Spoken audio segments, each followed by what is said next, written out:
I love that song, but I also do want to actually put this on YouTube, so I don't want to get any strikes. So, dang, I had to stop it.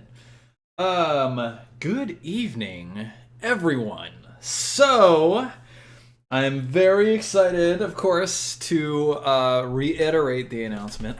Jesus.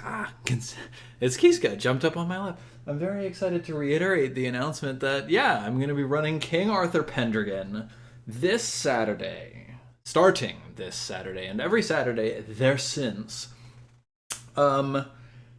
For Luke Crane, Eric Vulgaris, Jess Timmons, and Kira Magran are my players, and they're going to be awesome. They've created some awesome characters.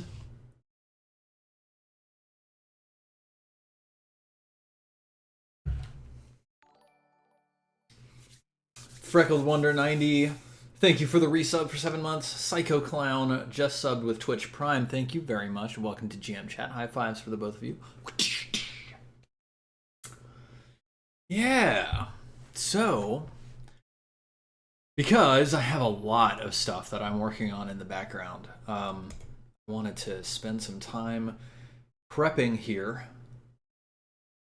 So that I make sure that I do a good job. KHL2K just subscribed with Twitch Prime for the 2nd month in a row, which is awesome. Thank you for remembering to re-up your Twitch Prime sub. High fives to you, KHL2K. You'll be scrutinizing every detail, Lauren Danger? I hope so. I hope so. The cast is unreal. It is unreal. Okay. Yeah, so let's see what we can do. So, the first thing I want to do this evening is I want to start.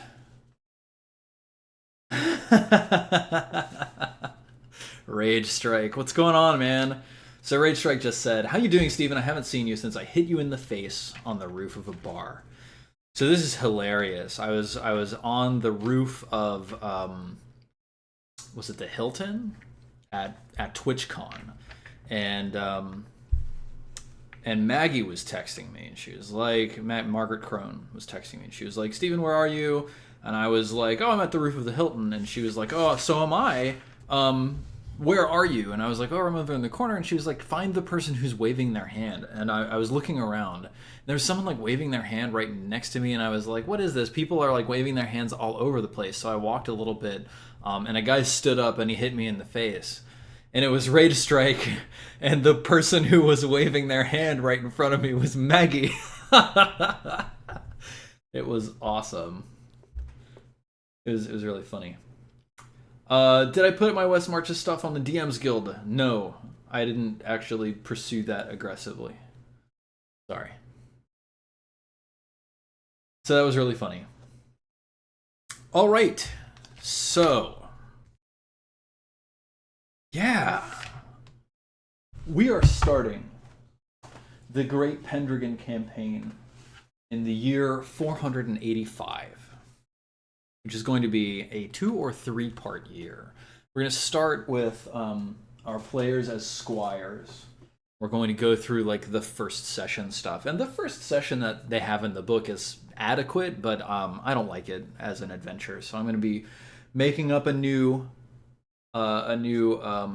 adventure for the first session, so that we actually get our players into some interesting stuff. Oh no, it was unintentional. Rage Strike did not intend to hit me in the face. Yes, so I'm excited to create a new adventure. I'm thinking something along the lines of like, there is a fair in a nearby town, and there's some prize money that the squires can go win by entering this this fair. And then there's like all sorts of trouble that they can get into at the fair and along the way there. So if the JP subreddit has been closed down, you know, I don't follow what those guys are doing anymore, so that's kind of a shame. Unfortunately, I do not have a resource list for the West Marches that's separate from what was stored on that subreddit. I feel like there should be some way to access the archives of that page and then you should be able to find it that way. But I don't have those resources, unfortunately. It's a shame. Oh well. So, as a part of our starting this evening, I have Volume 1 of Lamort d'Arthur by Sir Thomas Malory right here, and I am going to read it to you from this book. But first things first, let's do this. I'm going to make some new scenes, because I haven't set up scenes for this. So KAP title. Oh, well, look at that. Let's add an image. So, title, KAP title. Okay, that name is already in use for... Okay, fine. IMG KAP title. Okay, and then we will browse. Dude. Don't worry, I'm here. Here with you, chat. Image overlays, is it... Oh, let's do this. Let's do medium icons. Title, Pendragon. Okay, and there you have it.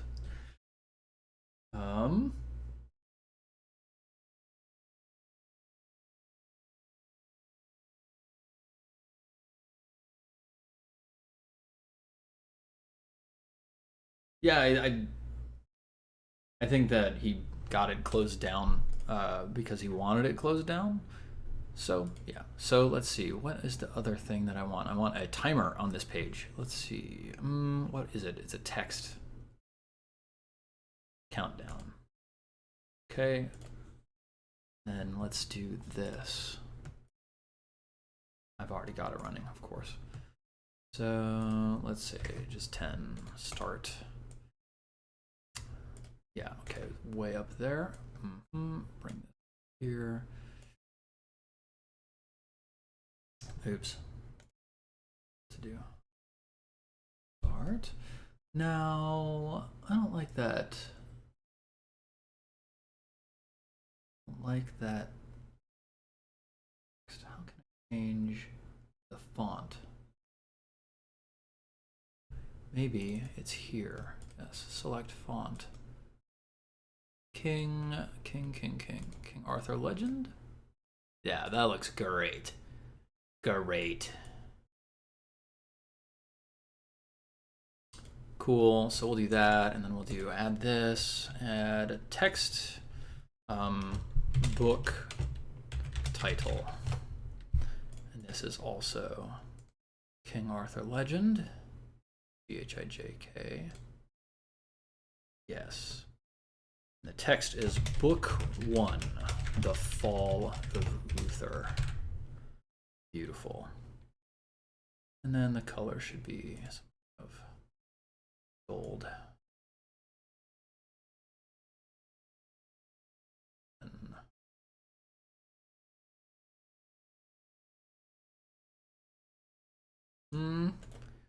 Let's see. Transform. Center to screen.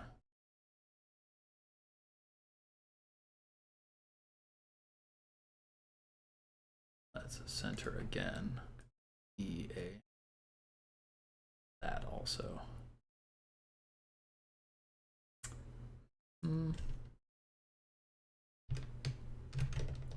Control that lets me move it all around. There we go. Yes. Beautiful.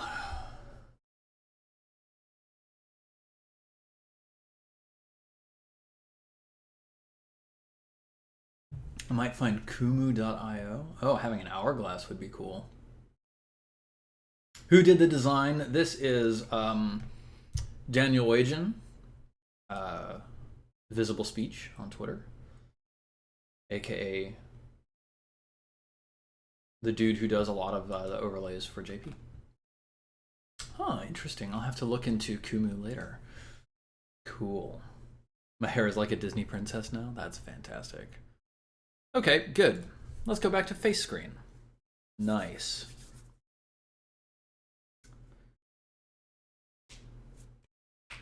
Ooh. All right, hang on. I need to go let my kitten out of her room. I'll be right back. Don't go anywhere.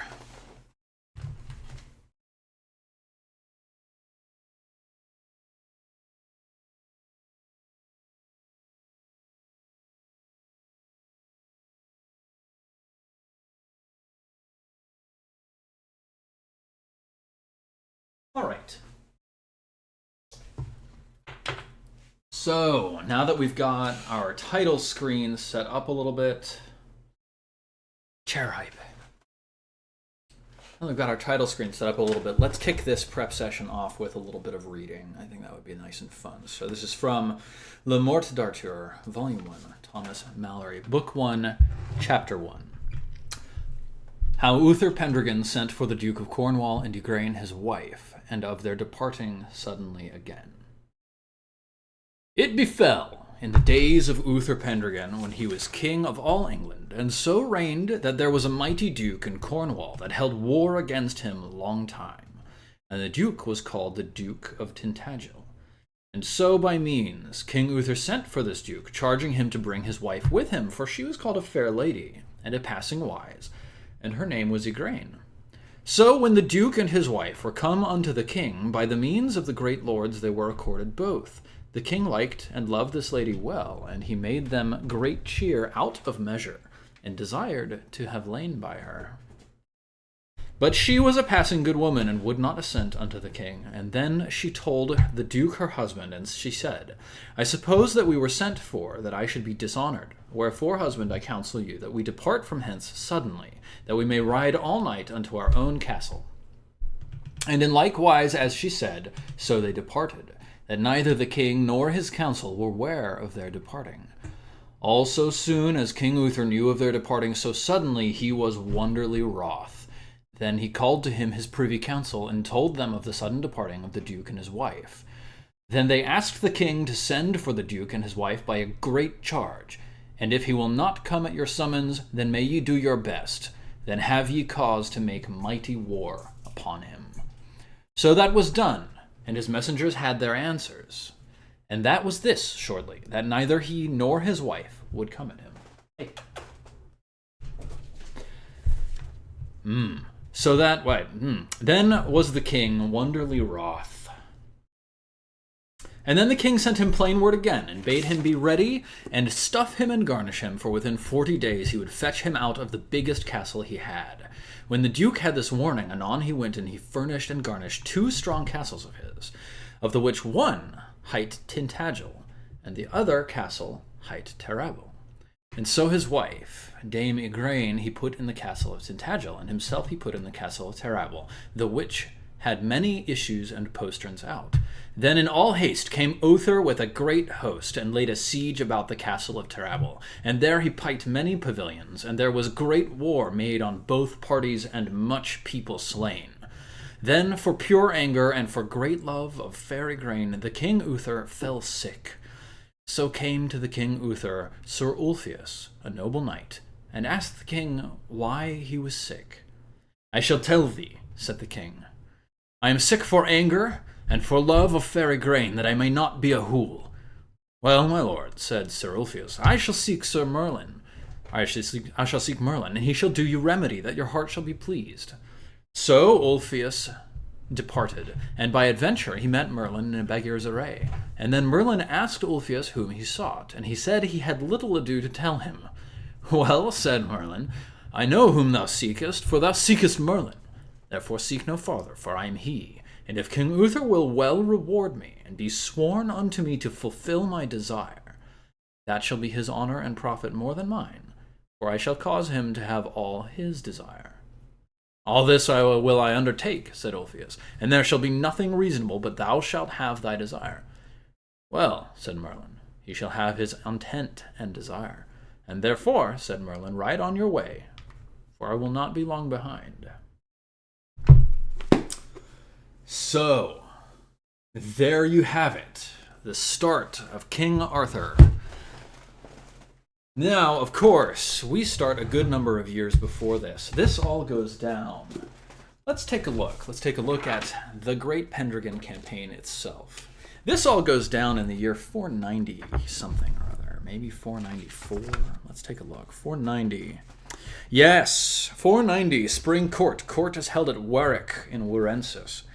Special guests include Duke Gorlois and Duchess Igraine, Duke Lindsay, Duke Ulfius, and many other lords. So this, I believe, is the year that Duke Gorlois first goes to Uther's court. And then in 491, the king is in a rage because the Duke and Duchess have left swiftly. Yes. So in 491, King Uther marches his army on Cornwall. But we are starting in the year 485, so actually, that would be a great... let's do this. I'll put this up here.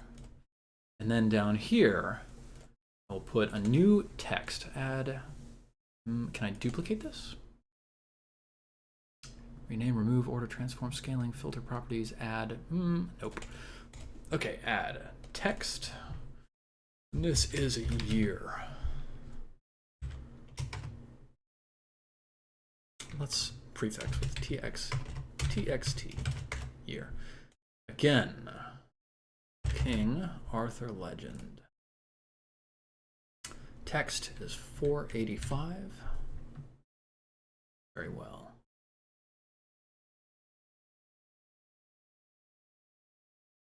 That shall go there. And shall change the coloring on it. Once again, perhaps we shall make this deep red. Appropriate. I don't know if I like the way that looks. Title, I'll change that color.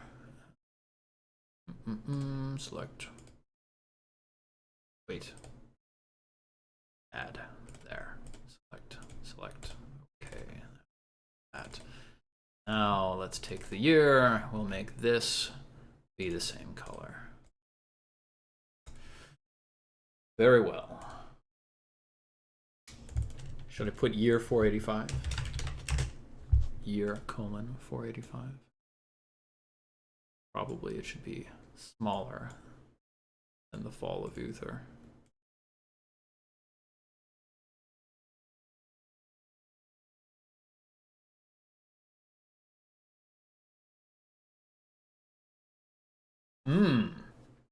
So Rasheth subscribed for 14 months in a row, which is a crazy length of time. So thank you very much, Rasheth. High fives to you. Welcome back to GM Chad. So, like, one of the things that I want to talk about is that Arthurian legend is super sexist, y'all. It's gross. Like, just about every woman in Arthurian legend is sort of an object to which something happens in order to motivate men to do things. And that's gross. So I'm looking at ways to break some of that grossness. So, like, for example, Uther basically rapes Igraine in order to beget Arthur. And we are going to move away from that particular interpretation of the story. Instead, it's going to be about Igraine's desire for power and how she influenced her husband in standing against Uther, and how when Uther comes to her, she sees through his disguise, and he says in plain language, "Listen, I've beaten your husband. I own all of your lands now. You can either go safely into a convent and live out the rest of your days in peace. Nobody's going to harass you or harm you. Or, just to hear me out on this, or you could father a king. Sorry, you could birth a king." And then she makes a choice. And obviously, because she's a character in the story of Arthur, she does make the choice to father a king. But we're trying to move away from, like, rape. Yeah.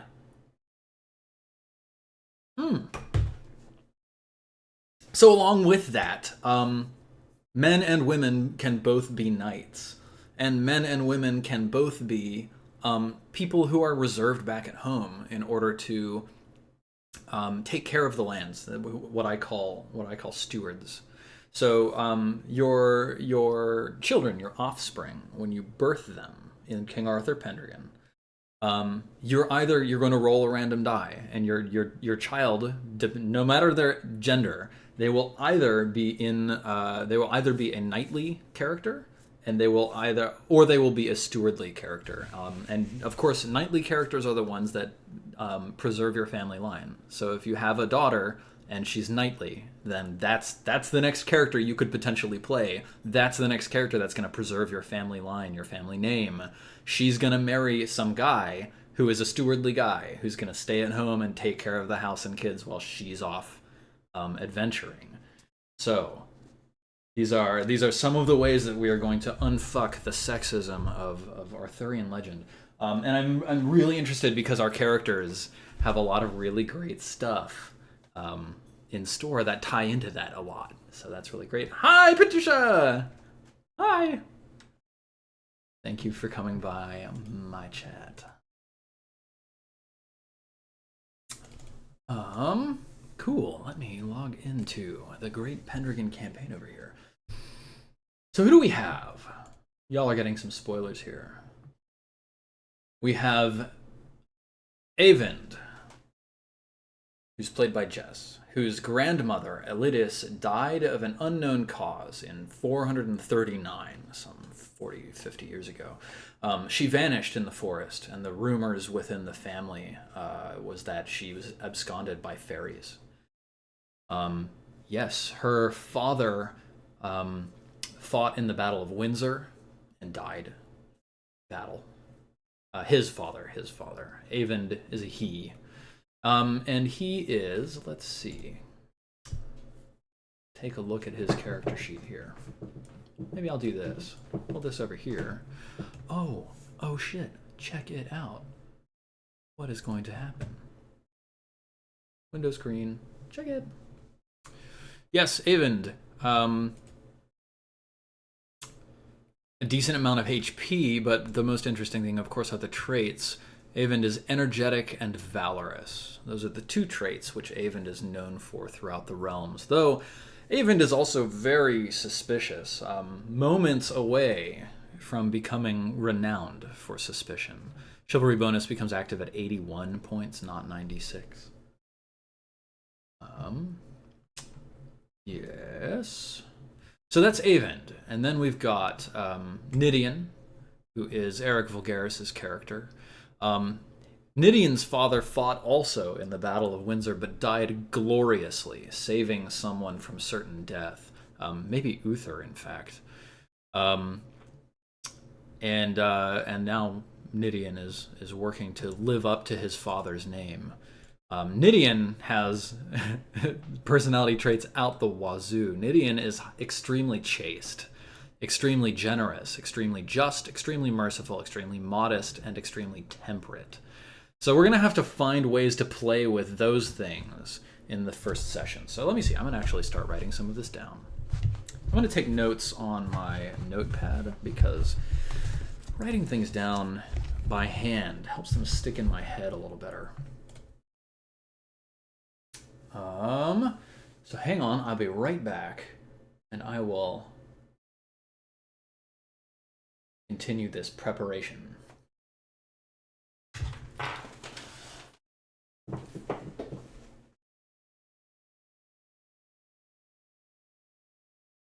Right. So, is there racism and sexism in the setting? Stixus, there is, in fact, and some of the racism is like the hatred of Saxons is actually built into characters, right? So what we wanted to do, we wanted to say like people do hate Saxons, but they hate Saxons for like real concrete reasons, like the Saxons are invading the lands, right? And then instead of just having the Saxons be portrayed as like these, madmen who are invading and barbarians and things like that, we're gonna try to represent Saxons as a more complex and more fully realized culture. So, yes. And at what point does it stop matching the setting when you start fixing these problems? My response to that, Stixus, is that I don't care. Because it's going to be a cooler story if it is thematically appropriate, but we are trying to unfuck some of the problems involved in it. So, it's a little bit different than I think many people would choose to go. But I had my game designer friends, Luke himself and Kira Magran, also a game designer, and then of course Eric and Jess were very involved in that conversation as well, helping us come up with solutions that will preserve the feeling of playing knights in the time of King Arthur, in all of the eras of King Arthur also, because they really change as time goes along. But we're trying to make it a little bit more interesting. There are no mechanics for sex like in Apocalypse World, Mr. Jin Pengyu. Unfortunately, it's a shame. That's it. It's a really good thing in Apocalypse World, and it matches with the Pendragon world really well.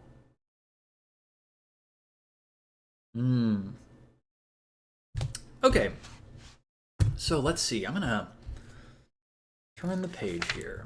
We'll make 4 pages, one for each character. So Eyvind, Jess's character Eyvind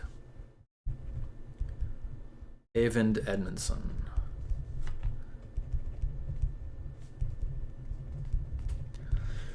And we don't know these characters yet. We know a little bit about the characters. Yes, having children is a thing. There are no moves for sex that do interesting things, but there are roles that determine whether or not you fathered a child. Yeah. So, Eyvind Edmundson,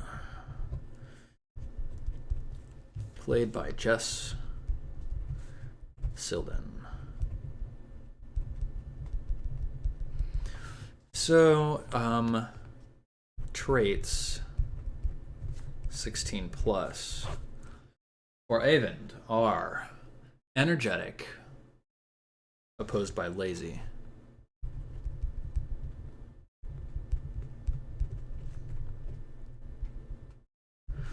And valorous, opposed by cowardly.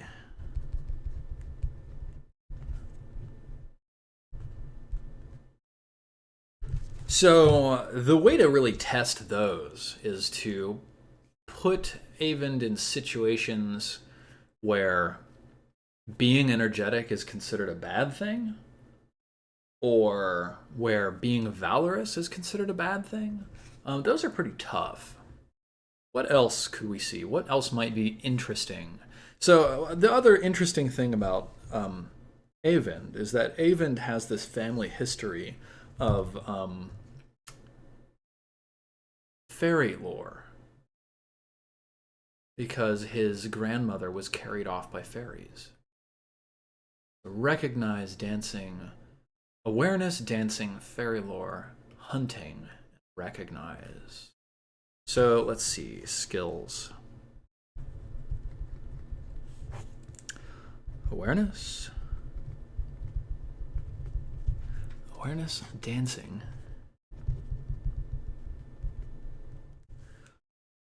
fairy lore,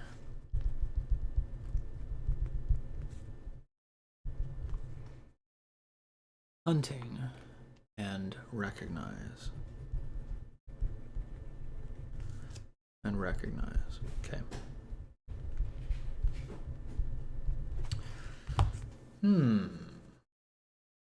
When is being valorous a bad thing? Well, if you are taking on someone that is beyond your reach because you don't want to look cowardly. Yes, or when you find a hippogriff in the forest. Yes. Okay. That's very interesting.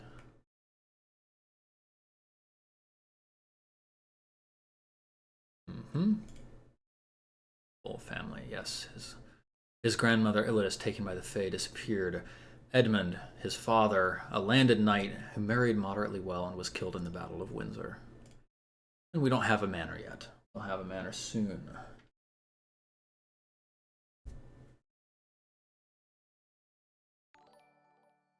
Oh, Rooster Castile with that 14 months of support. Welcome back, Rooster. Cock-a-doodle-doo. Cool, okay. So Avon starts with 141 glory, so... glory, 141. And the amount of glory is important. Tonight is just prep. It's just prep, Maythar. The game session is on Saturday.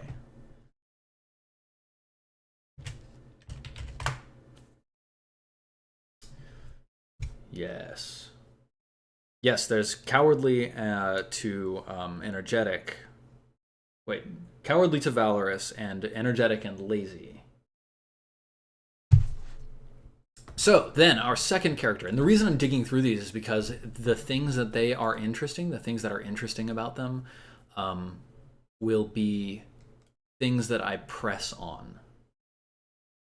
Yes, valor could turn to recklessness. Now there is a prudent and recklessness, and Avond is neither prudent nor reckless. So until traits become 16, I'm not going to require rolls. I'm just going to assign checks. So I'm going to say, oh, well, that was quite selfish of you. So assign a check to selfish. But I'm not going to have them roll to test to see, are they actually selfish? So that's Avond.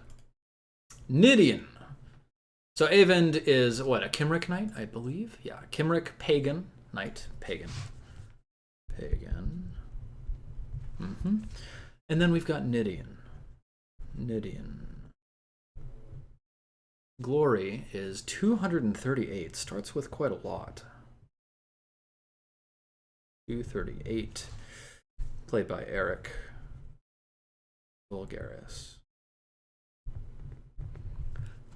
He is a British Christian knight.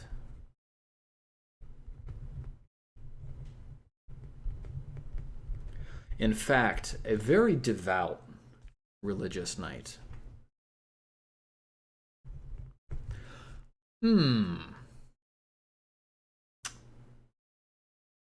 Traits, 16 plus. Lots. Chaste, opposed by lustful.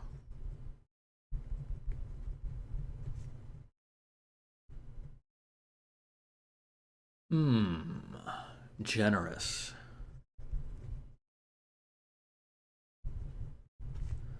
Opposed by selfish. Just, opposed by arbitrary.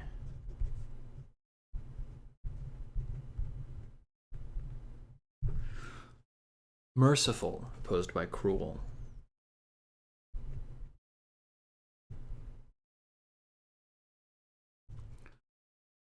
Modest, opposed by proud.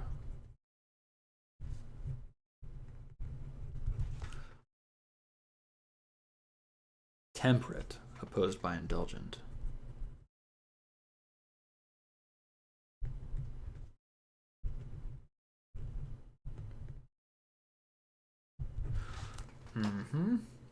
You know what? I'm going to also write down any traits that are 14 or 15 because those are like at risk.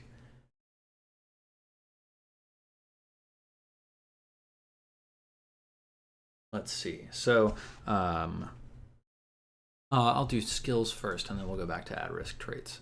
So the highest skills are awareness, courtesy, falconry, first aid, singing, and stewardship. Does she have any 10s? No. Maybe I'll note like 10 plus. Actually, maybe just 12 plus. So courtesy. So skills. 12 plus. 12 plus. Courtesy. Falconry.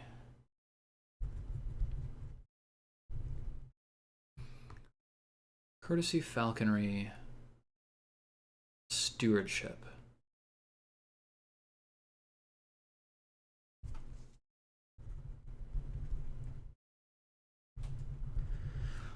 And then battle and spear expertise.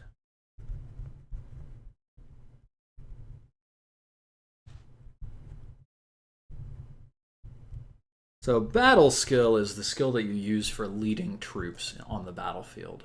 And then Avend has dagger and spear expertise.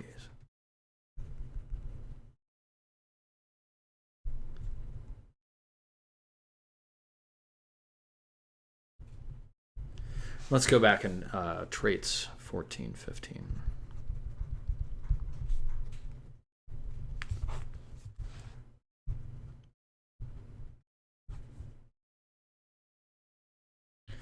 So Avend's traits 14 and 15 include temperate, opposed by indulgent. So generous, opposed by selfish. These are hot seat traits. If I can give her a check, or if I can give him, a check to generous next session, and then they pass it, then he will become known throughout the land as a generous knight. So generous, opposed by selfish.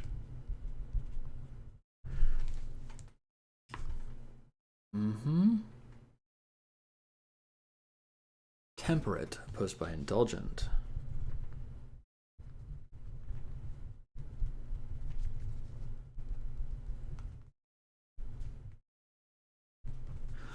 And trusting, suspicious. I like that. Suspicious opposed by trusting. So that's a cool one. Suspicious seems cool. I wonder if there's something we could do with Avend's suspicion. Hello, Desert Roar. Yes, I am doing a Pendragon campaign. It starts on Saturday.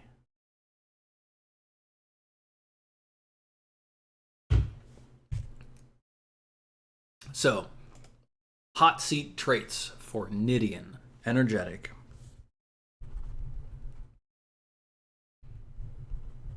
Opposed by lazy. Ho ho ho. OMG bad beats lol. Subscribe for 14 months in a row. High fives to you and welcome back to GM Chat. And thank you for your support. Awesome. Okay, spiritual. Opposed by worldly.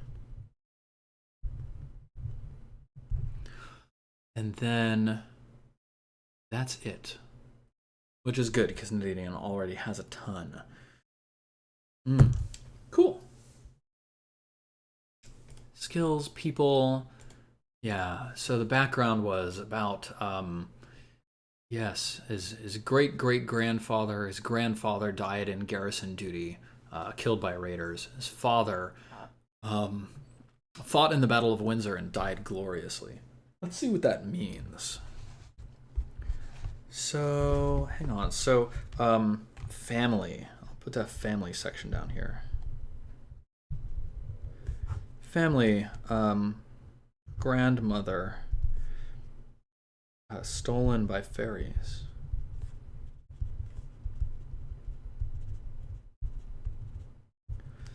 And then family for Nidian.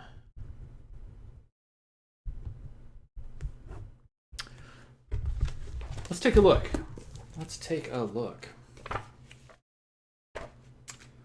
The knighting ceremony. Women in Pendragon. Total shit. What year was it? 473. 473.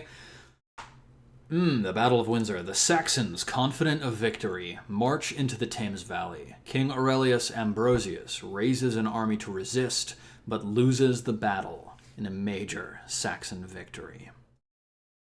He rolled a natural 1 and died gloriously in battle. Aurelius Ambrosius, son of the former King Constantine and brother of Constans, lands in Hampshire with an army from Britain. He carries a great banner with a red dragon upon it. All across the land, discontented nobles muster their armies and join him. Vortigern seeks to escape, but his Saxon allies go back home to Kent, and many other allies desert him. After besieging a portion of Vortigern's army at Caerleon, Aurelius Ambrosius marches through the entire island, accepting the submission of those loyal to Vortigern. So Aurelius Ambrosius, he was the first Pendragon.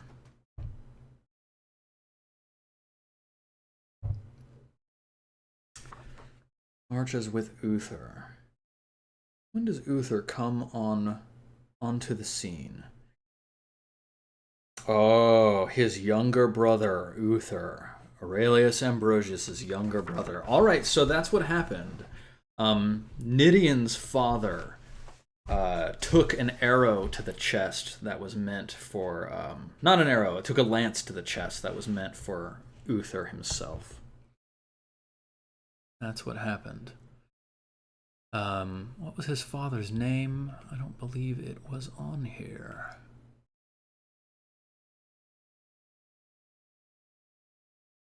I'll have to ask. Yes, so, father took a lance intended for Uther himself.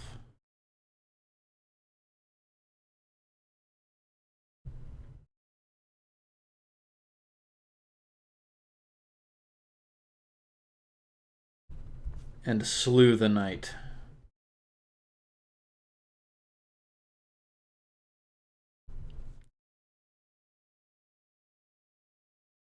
Who dealt the blow.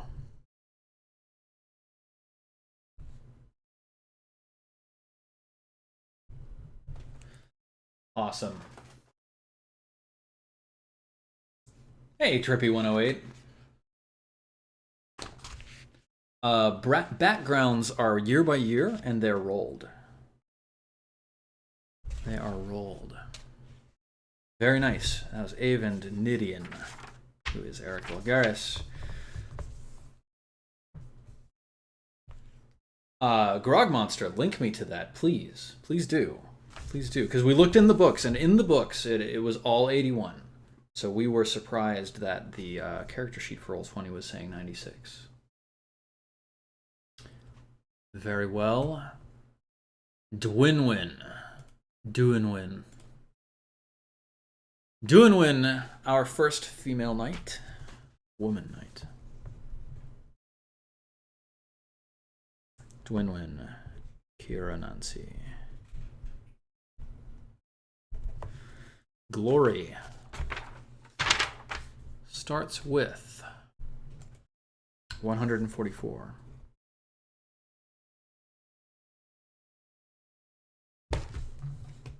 Oh, nice. Cool. I will take a look, Grog Monster. Thank you very much. Does the fact that it's recorded that his father died a glorious death in battle have any positive effect for the player's characters, like the surroundings assuming and expecting the PCs to, in some sense, live up to it? So, his father gained 1,000 glory at his death for that, which means that Nidion started with 100 glory more. So Nidion is by far the knight with the most glory at the start of the game. Actually, Brethric might also have a large amount of glory. So that's important, because having more glory than your allies means that you get more opportunities to do things. And also, it means that when Nidion meets Uther, Uther is going to remember. He's going to say, it's your father who saved my life. So this is going to matter. Your family is a really important thing in King Arthur Pendragon, and I certainly intend to keep it so. So, Dwinwyn traits 16+. So Dwinwyn is a Cymric pagan knight.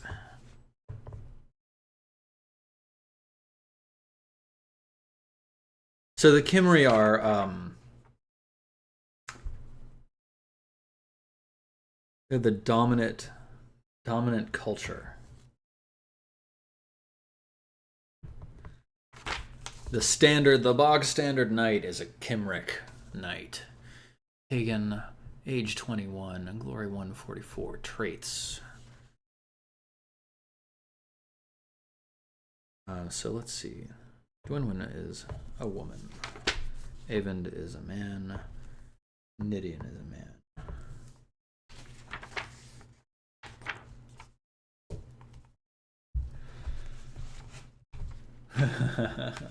So interestingly, Rooster, you're talking about the year 1066, and King Arthur Pendragon, the timeline of it runs from about 485 to 590, 570, something like that. But the culture and technological progress matches the development from the year like 500 to the year 1200 or something like that. And it's hand waved away as being like the magic of Camelot. So it is a mythological setting, not a historical one. Which is very interesting to me. Traits 16 plus for Dwynwen include energetic, opposed by lazy. We're seeing some repeats here because many of these are good knightly traits. Anything that's starred, energetic, generous, just, merciful, modest, and valorous. Those are knightly.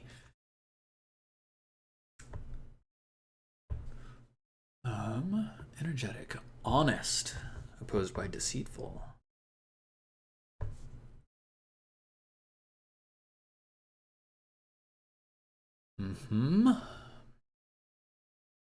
And valorous of 17. My goodness.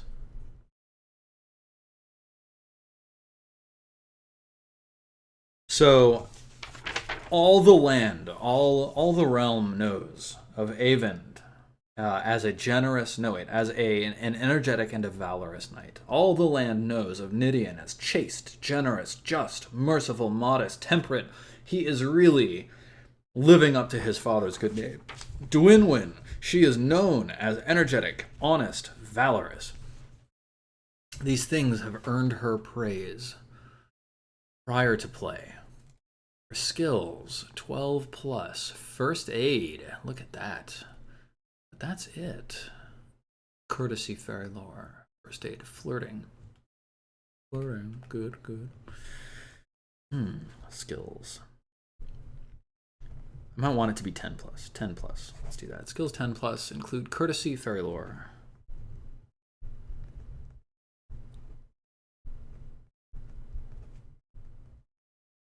Courtesy, fairy lore, first aid, flirting.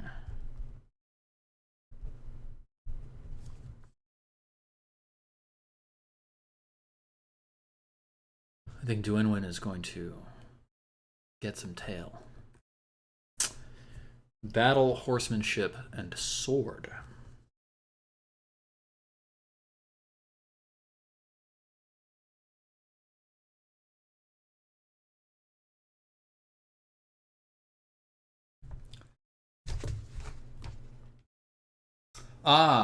Fake Alex Blue. All knights adopt the formal title of Sir. If you're a man or a woman, if you're a knight, you are addressed as Sir. Soviet Salad, the core rule book doesn't really allow for female. It has ladies that you can play, but the Great Pendragon campaign has like no place for ladies. So yeah. Skills. And then traits 14 and 15 are, go back over, 14 and 15, generous and selfish. I think that might be it.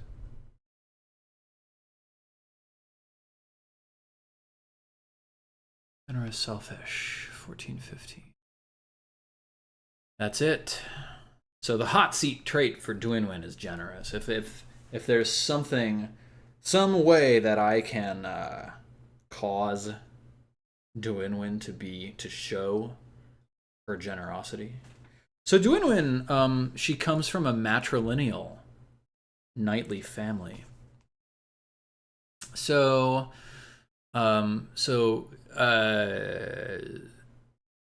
Nidian's grandparents and Dwynwen's grandparents fought together in the Battle of Carleon.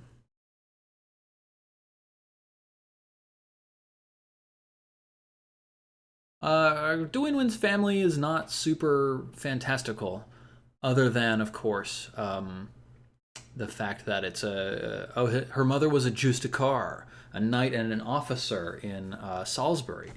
So family.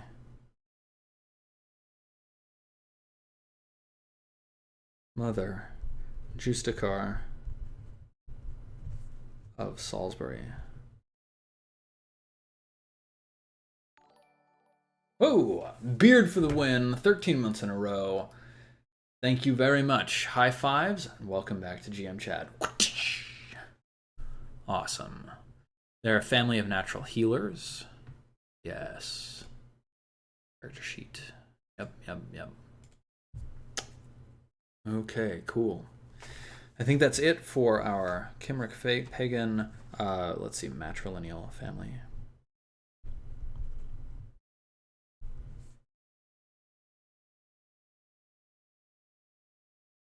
And this is not strange in our version of Pendragon. There are definitely matrilineal families all over the place.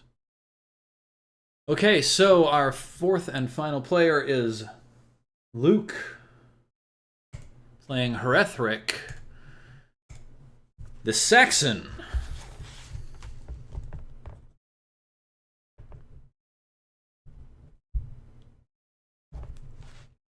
Glory of 213.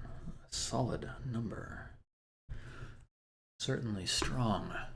So, squired into the Earl Roderick's family as something of an exchange. There are Saxons in, let's see, in some section of land. I think it's Kent. Hey, Tristere! Yes, Luke. Playing Saxon. Saxon, British Christian. So, Luke.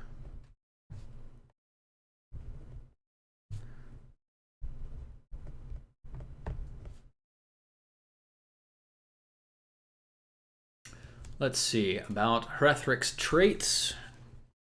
A good Saxon lad.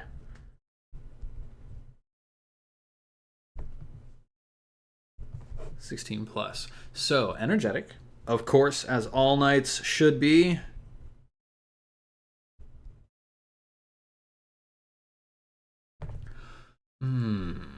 Generous. Again.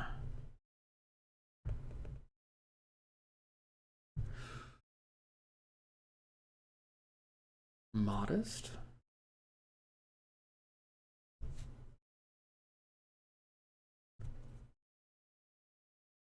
And valorous.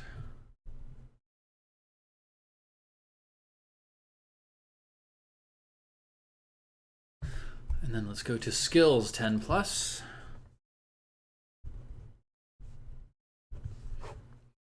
So, awareness, boating.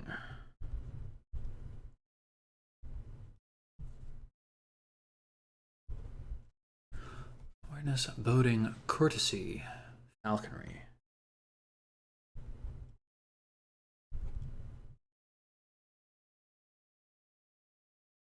First aid, flirting, hunting.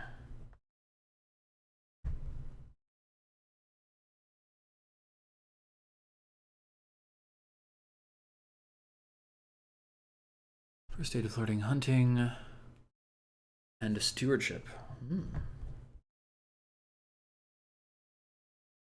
And then, for battle, horsemanship and two-handed weapons.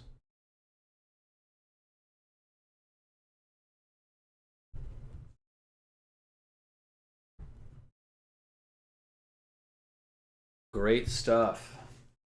Great stuff. What show is this for? It's for my show, King Arthur Pendragon, on this channel, starting Saturday, with Burning Luke, Kiranatsi, Silden, and Eric Vulgaris.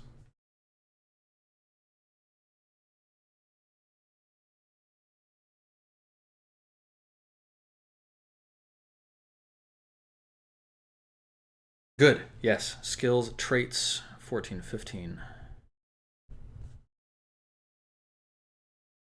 So, traits 14, 15.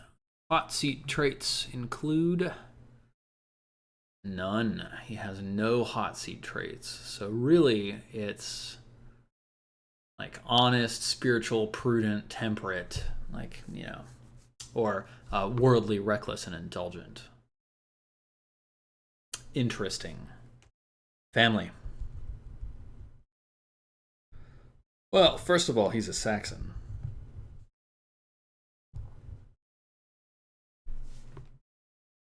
And let's see, bio and info. Garrison duty, dad married well. Yeah, grandfather was killed in a family feud.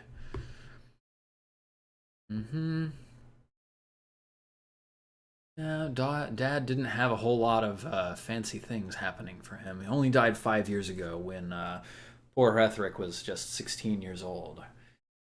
Yes. Very well. So let's see. Let me go back to Eyvind and Nidian, who I did not recall skills 12 or 10 plus. So 12, 12, 12, 12, 12. There's no change for... No change for Eyvind. Dagger, spear expertise, battle, horsemanship, and sword. All are 10 plus. Battle.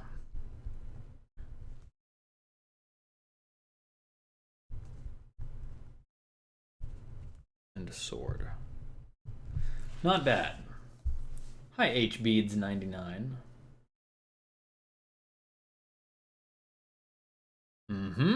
Very nice. And then Nidian. Nidian, 10 plus. Skills, 10 plus, 10 plus. So Nidian gains awareness.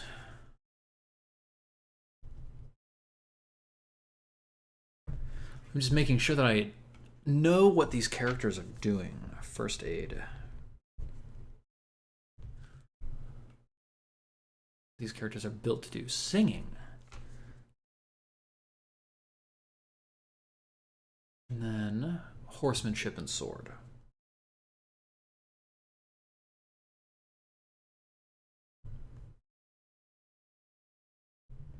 So I want to make sure that I understand who is the highest in each of these categories. So here's Nidian. Here's Dwynwen. Here's Eyvind.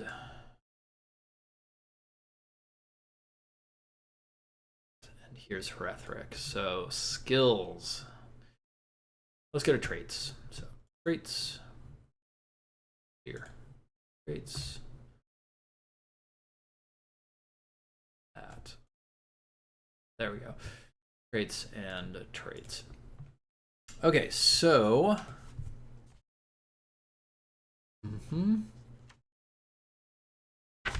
Oops.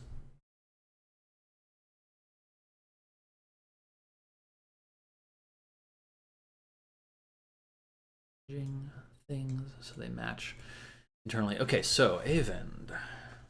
Eyvind is energetic, and so are Dwynwen and Hrethric, but I think everybody's at the same for that. So Dwynwen is 16 and Hrethric is at 16. So nobody's the most energetic. Valorous, 16, 7. Dear Lord, Nidian is a 7 Valorous. That's terrible. Dwynwen is a 17, but so is Hrethric. So they're even there, Valorous. So very well. How about Nidian, chaste? I believe he might be the most chaste. He's got 16. Eyvind is an 8 chaste. Dwynwen is a 7 chaste. Hrethric is 10. So Nidian is our most chaste knight. And I'm going to put a star next to chaste. Generous, 16, 15. Generous, 14. Hrethric is also a 16 generous, so not the most. Just 11. 16 for Nidian. Dwynwen, 13. And Hrethric. So Nidian is the most just of our knights. Merciful, I think he is also. So merciful of 11. Merciful of 16, merciful of 10, merciful of 9. Yep, he's the most merciful. How about modest? 7, he's got a 16 modest. Modest of 7, modest of 16. He's not the most modest. Temperate. 15, 16, of course. Temperate, 10, temperate, 7. He is the most temperate. Cool. Traits for Duinwin.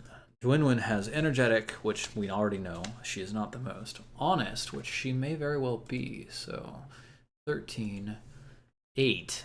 Ooh, Nidian is not terribly honest. And 13. So Duinwin is the most honest of our knights. And then valorous. And then Rethric, energetic, generous, modest, and valorous. Rethric actually has no traits that are the highest.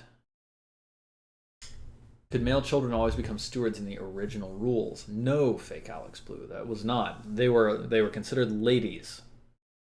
Avend is the most merciful? No, clearly not. Nidian is the most merciful. At a 16, certainly. This is neat. Hang on, I need to update that Nightbot command with who I'm playing with. Custom commands, KAP.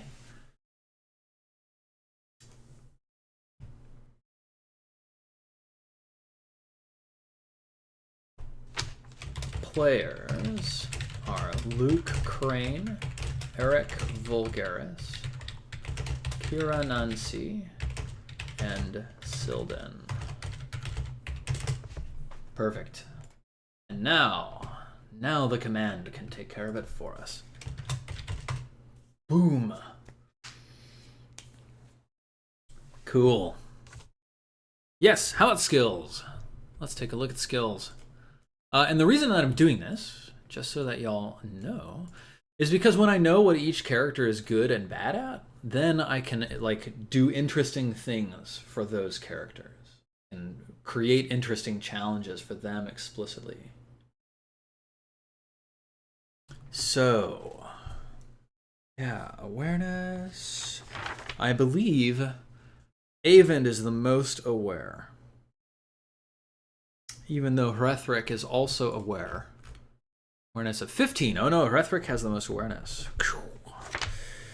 Fairy lore, though, I believe does go solidly to Avend. So fairy lore of 1, fairy lore of 10, fairy lore of 2. So Avend has the most fairy lore. How about recognize? Recognize, I don't believe, is on anybody else's. So tasks involving recognizing are tasks for Avend. Battle Avend is only a 10. Now I believe our most battle-ready character is Nidian. He's going to be the one who's leading us in battle, so let's just mark that. Yes. Horsemanship and sword. Horsemanship is 10, sword is 10, but nobody else has sword 10 plus, I don't believe. Oh no, Nidian has 10 in sword. Duinwin has 15 in sword. So Duinwin is the most swordly.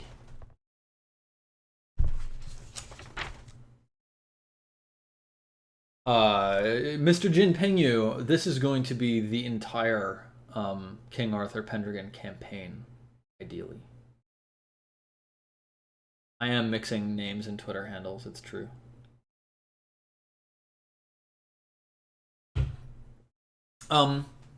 But the challenge in running a 2.5 hour game is in keeping it snappy. We're gonna try to move quickly. Battle dagger. Dagger, definitely. Nobody else has dagger at all. So dagger for sure, and spear expertise tied with some others. Very well. Some good things for Avend. Fairy lore recognizing dagger. Now, Nidian. Nidian has a courtesy of 12. How about the others?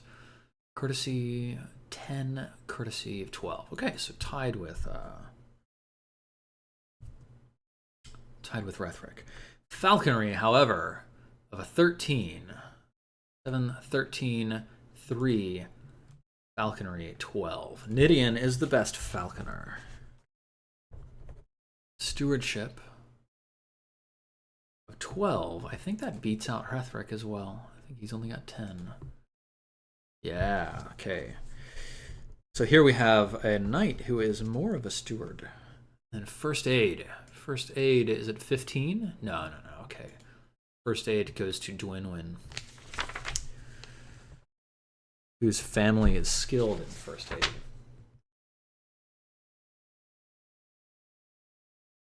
.5 hours, one could watch a movie on Netflix for that length. Yes, that is true. It's also like a really nice let's wake up and play some role playing games for a little bit. That's a good way to start the day. So still looking at Nidian. Battle, spear expertise, horsemanship, and sword. Those are both. Oh, singing, I believe, is the best of everybody here. I believe anybody else has it at all. Yeah, singing. Singing challenges go to Nidian. Interesting. Yes.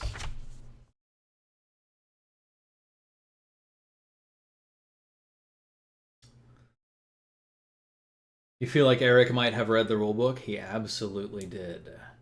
But all of them did. Actually, one of the delights that I had in preparing this game with these fine folks is that they are all really excellent game players. And so a couple of them have played before. I know that Kira played before and Luke both of them have played before. So how about courtesy? Courtesy of 10, I believe, is equal to some other folks. Yeah, okay, so that's not courtesy. Fairy lore of 10. Nope, flirting. Flirting. That might be better than anyone else. Oops. Nope. Not the best at flirting. Battle and horsemanship. And a sword. Horsemanship of 13 may just beat out everybody else. Oh, nope, it's Hrethric. Hrethric has horsemanship. Two-handed weapons. Okay, so skills for Dwynwen are first aid and sword. And then Hrethric takes awareness. He takes boating. Boaty McBoatface. Does he take courtesy? Nope. Falconry? No. First aid? No. Flirting? I don't believe so. No. Dwynwen is also a 10. So hunting of 10, but I'm pretty sure someone else has some pretty good hunting as well. Hunting of 12, that goes to Avend. Did I note that down? I don't think I did. Hunting. Oh, Avend has the best hunting. And then falconry here. It's 12 compared to Nidian's 13, I believe. Yep. And then flirting, 10.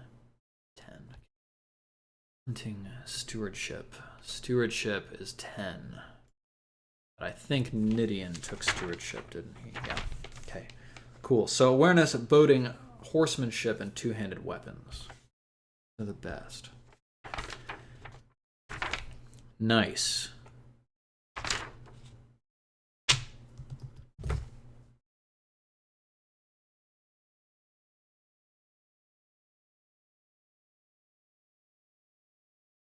Yeah, Malice85 is saying 2.5 hours in their games would be barely one social encounter. So we're going to have to be working pretty aggressively to keep things moving forward quickly. So that's going to be interesting. Okay. Good. Yeah.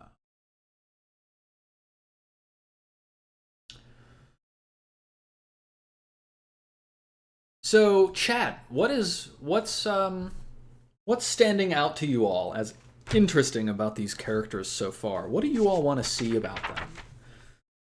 What do you want to learn? What are you curious about? Tell me.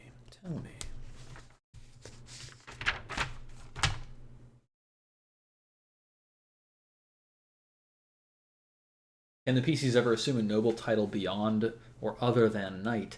Probably eventually they can own more land and become not just landed knights, but like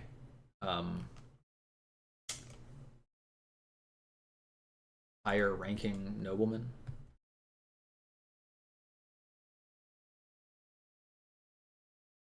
I just tuned in, so I can't help there.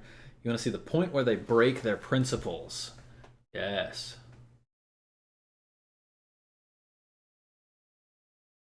Yeah, fake Alex Blue. This is what I was talking about when we were guessing about the cast. What draws me in more than a big name? Although, make no mistake, these are some very fine names. They are. Are skilled, engaged, invested players. And I can already tell you our players are super skilled, engaged, and invested.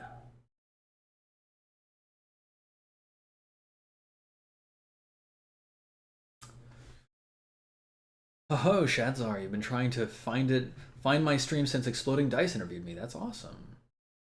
Yeah. So let's write down some questions here. So that's a great question, Freckled Wonder 90. Thank you. How will Brethrix, Saxon blood change how the others treat him?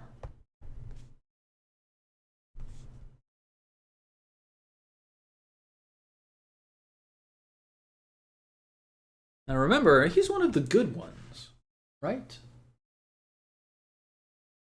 How much better his deeds will have to be in order to earn him glory. Yes.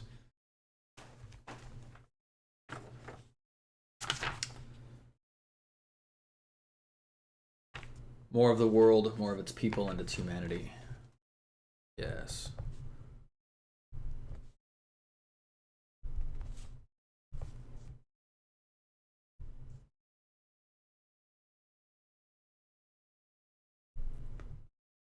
You wanted pathos, right, Fake Alex Blue? I remember that.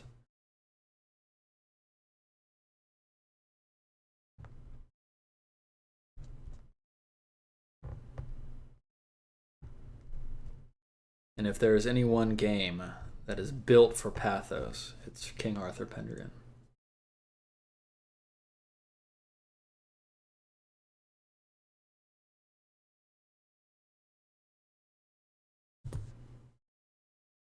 Actually, mechanically, there's no difference in the amount of glory that that Hrethric will earn from being a Saxon.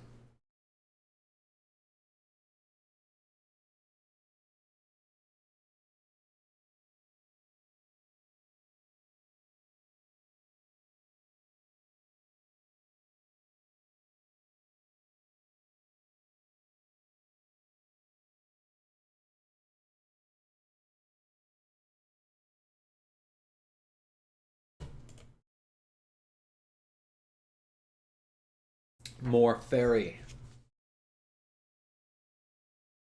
How nastiness and tenderness butt up against each other.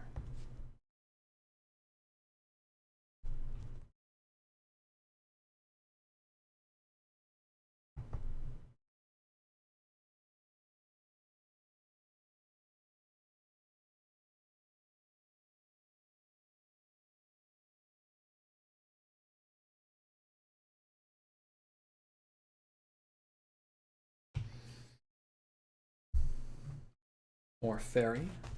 We're definitely going to see fairy. We're going to ask, what is Avon's relation to fairy?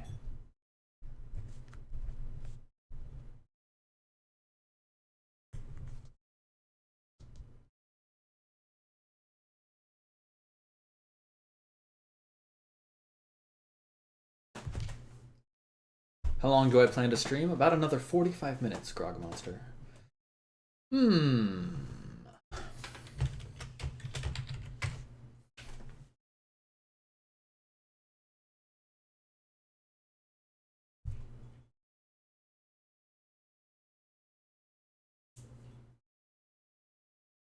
Oh. So none of Nidian's glory is falsely won, because like glory isn't a fakeable thing. You can earn glory for being wicked, but glory is a measure of how well people know you, right? So Nidian has all of the glory that he earns, but yes, he's such a perfect knight. Why is that? Why is Nidian such a perfect knight?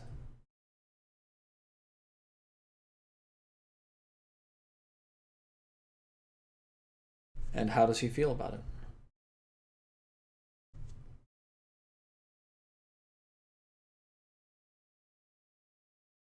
About that duty?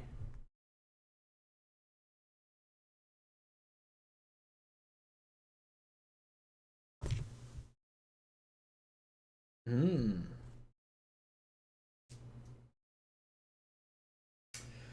Freckled Wonder 90, it looks like our group has 2 pagans and 2 British Christians. Seeing how that comes into play will be interesting, particularly because our 2 Christians are a Saxon and the son of a hero who fought against the Saxons.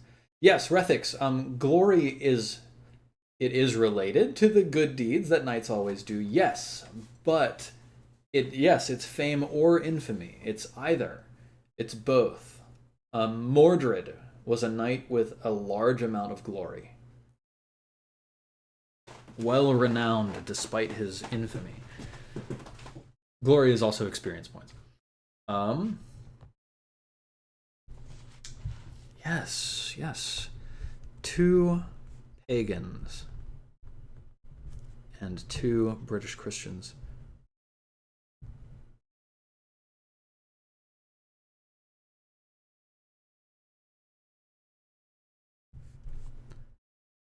How will this play?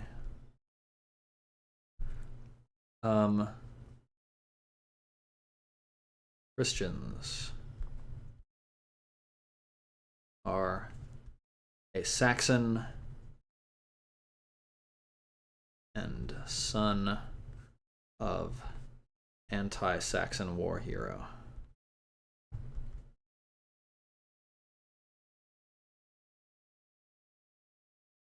Fascinating.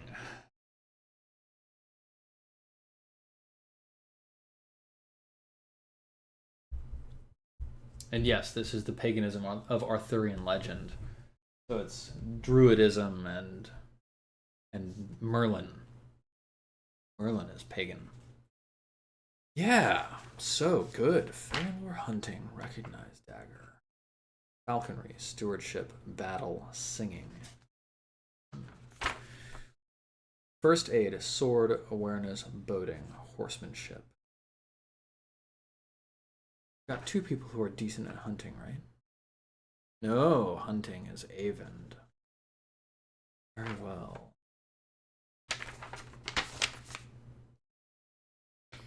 So let me just go through and read the skills so that I understand exactly what they are. So the original introductory mission, introductory play for new characters is this really boring, like, Sir Elad takes your characters through like some training, and you lance against some static target, and then you lance against the Quintain, and then you have a little joust, and then like you practice your swordsmanship or something like that, and then you go to a nearby town that's being harassed by a bear. You hunt down the bear, you kill it, and then on the way back there are some bandits that you kill, and then you get praised for your knightly thinking and knighted as a result of all of that stuff. And that's fine, but I want to get them into something with a little bit more importance to it. Sounds like an MMO starting area. Yeah, exactly. Saragon 931, is Dwynwen the only lady knight? Are there different struggles she will have? No, actually. In our world of Arthurian legend, lady knights are common and understood. And there is no strangeness around women being knights. We decided to do away with that. And that's just the choice we made. Someone else running this game could make a different choice for sure. Skills. Let's read about them. I think I'd like to see how earthy you make it. More towards Game of Thrones than Forgotten Realms. Yes. That's definitely the idea. It's all politics and, cold nights and riding horses and battle.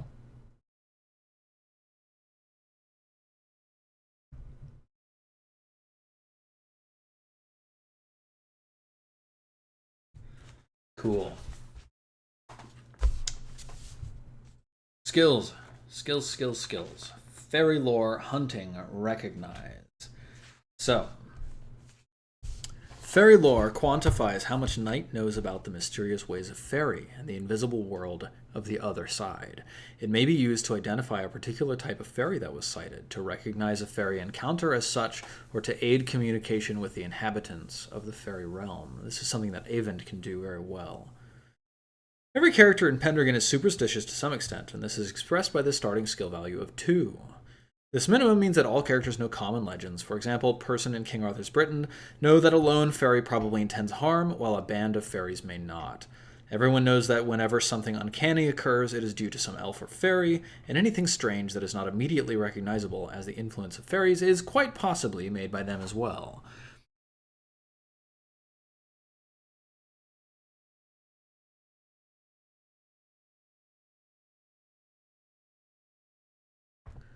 Fairy lore success reveals magical information which the game master should present in an entertaining way. However, it may be sheer superstition or incorrect in detail. A failure or fumble gives erroneous information.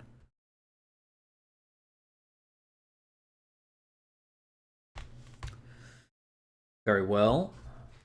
Fairy lore hunting. The hunting skill includes the entire variety of tasks performed during the noble sport of the chase, excluding weapon skills. Hunting includes knowing what is meant by the different blasts on the horn, for instance, and knowing whether an animal is a beast of chase, venery, or vermin.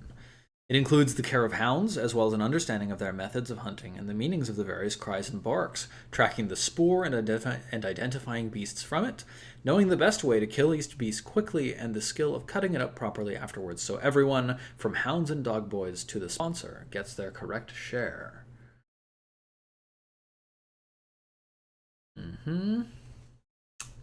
Yes, so there's an avoidance, there's special events in the forest.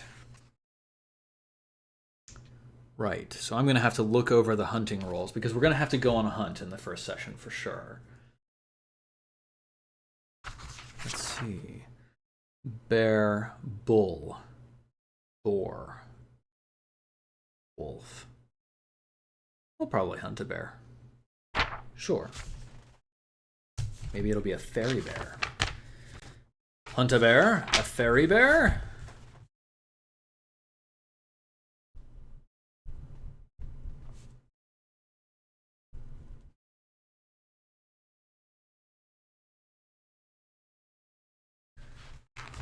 This is version 5.1, Autumn Night. 5.1. Okay, recognize. Element of PQR, recognize. Not everyone is adept at putting names to faces, or in Pendragon, faces to coats of arms. When people mingle at court, there may be hundreds of nobles and knights, along with thousands of servants and commoners. In such a crowd, you might see someone, or perhaps even be introduced, and yet forget him or her almost immediately as one among many. Likewise, after viewing several hundred young knights at a tourney, you might find that all but the best tend to blur into one indistinct figure. Very good. So, that's something else that Avent is good at. Nidian is good at falconry. Falcons and hawks can be trained to hunt birds and other small prey. Such sport is the pleasure of nobles, who sometimes spend considerable money to maintain a first-class muse. The falconry skill is used whenever knights and ladies take birds into the fields to hunt. Stewardship is the skill of taking care of your manor. Battle is the skill at leading men in army. And singing, of course, is the skill at singing. Sounds like a useful skill for con season. It would be, wouldn't it? Vocal music pleases all listeners, whether sung in church, in court, or for a lover in a warm summer glade. Some sort of church religious song, some sort of religious song.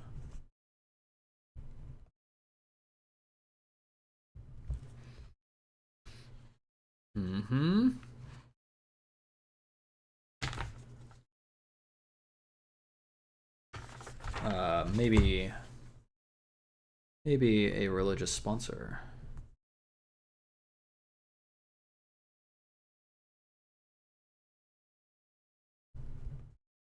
Would be impressed.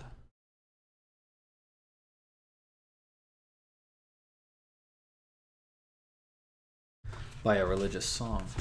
I see. Very nice. Dwinwin, first aid and sword. First aid.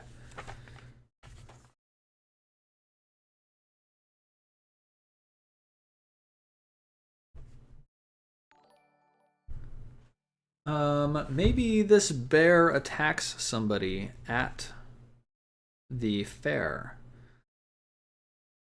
There was a fair so fair. A fair so fair, attacked by a bear.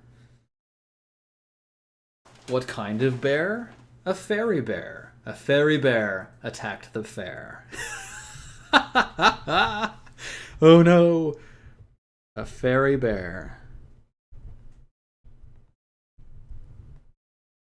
attacks the fair.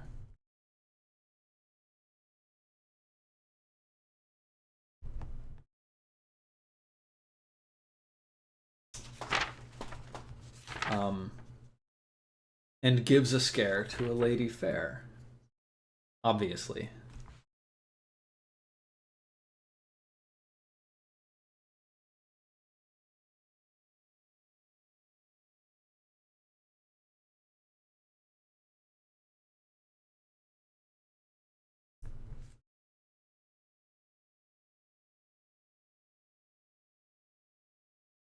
All right, that's fantastic. Yep, a fairy bear attacks the fair and delivers a scare to a lady fair. And that gives us an opportunity for one of our well-meaning knights to deliver some much-needed first aid. Then awareness, boating, horsemanship, two-handed weapons. Awareness is what?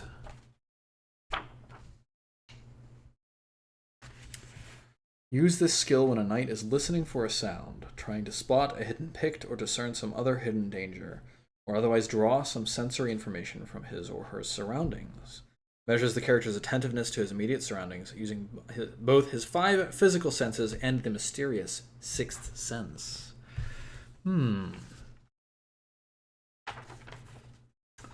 So, awareness.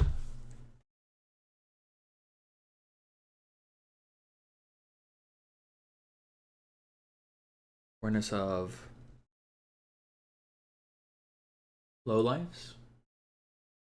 But what did he wear, this fair-haired bear, as he attacked the fair?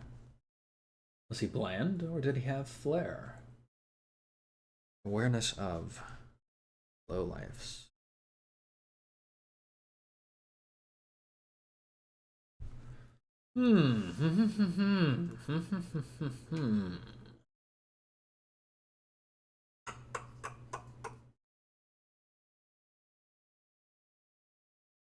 Yeah, I'm starting to think that there's something interesting here where the 4 squires are let off for the day because their knights are just going to be feasting and they won't have need of them.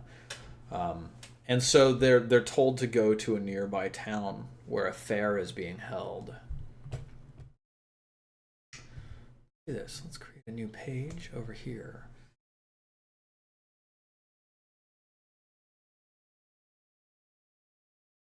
And so they'll head off that away, and perhaps along the way they'll have some opportunity to do like some lighthearted competition jousting with each other. You know, like there's the bough of a tree hanging over the road with 4 round apples hanging from it, and you all notice that they would make excellent targets for jousting against.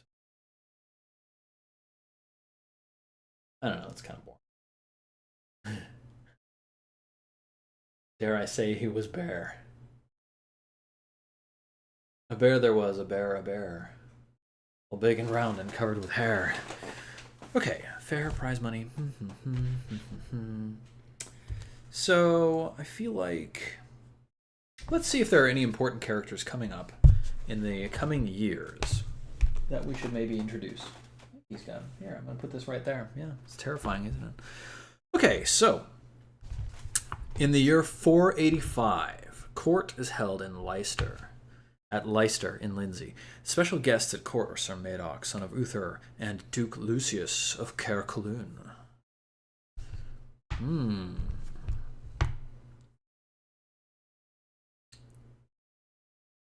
Let's see. Madoc says that spies say that another Saxon army has landed in the east. Ah, yes, it's the Battle of Mercred Creek, which we won't get to until our second episode. Or third. Why should they care about this bear that attacked the fair? Glory to share, avenging this lady fair that got the scare? Yes, exactly.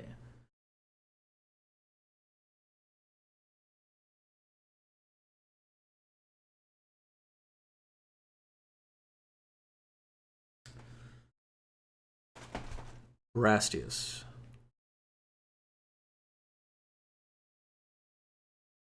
Who is Sir Brastius?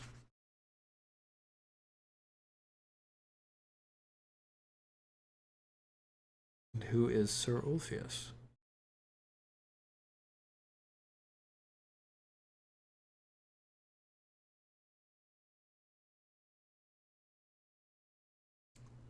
I see, I see.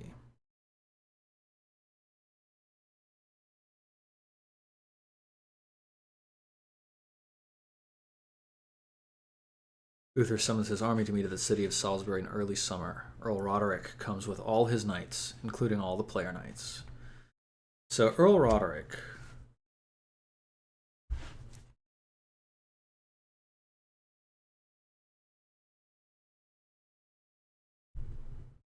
is the Earl of our knights. He's the one who will be knighting them.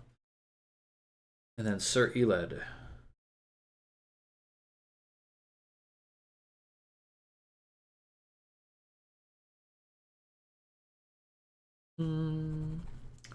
Sir Elid.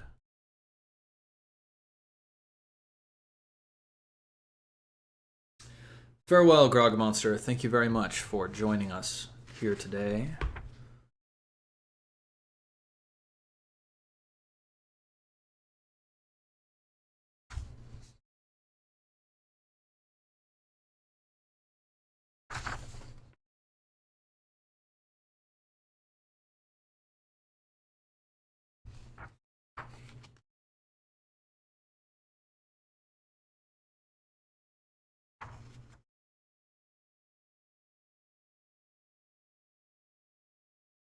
Right. So in 485, Uther's army loses a great battle at the Battle of Colchester.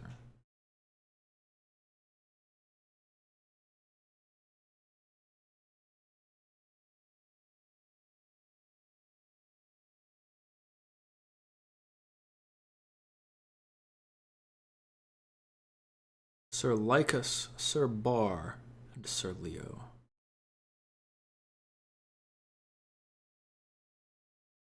There are knights in the Earl's court. Sir Lycus, Sir Bar, Sir Leo.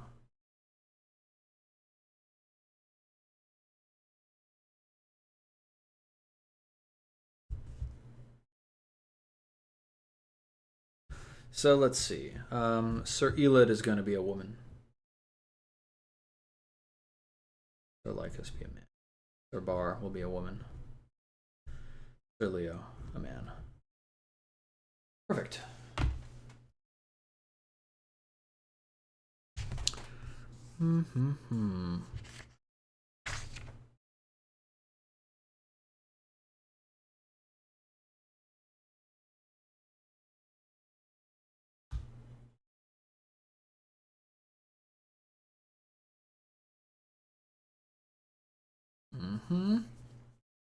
Garrison duty.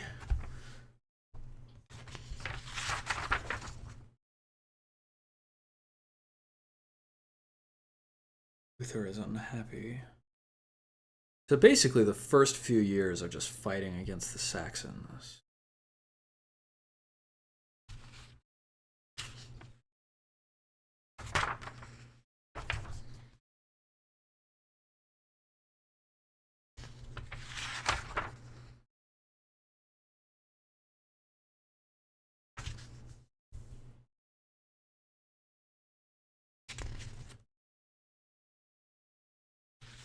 Yeah. Praetor Sigarius. Has he shown up before? Yes. Who is he? Praetor Sigarius of Soissons.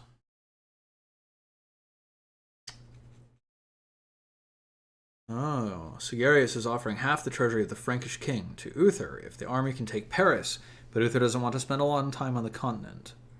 The king is worried about his own land. So this is some visitor from the continent, Praetor Sigarius. I see.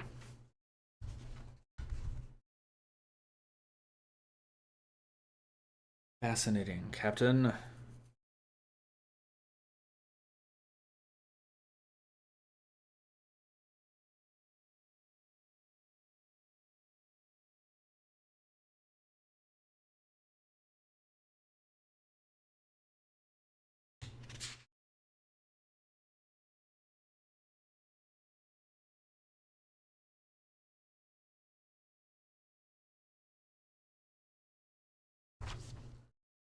Just taking a look, seeing if there are any other notable characters that I should be aware of here. Logris, Sarum, Silchester, etc., etc. Right.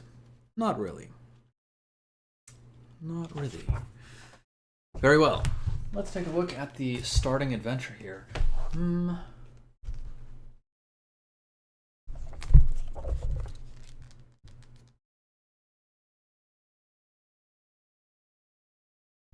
The introductory scenario.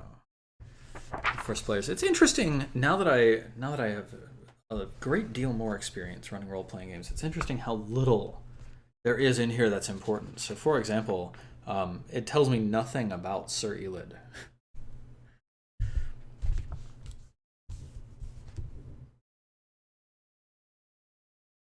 Yeah.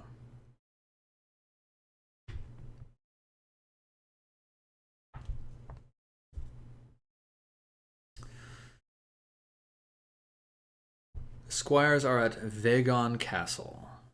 Show where it is on the map. Let's see. Maybe we should grab some of those.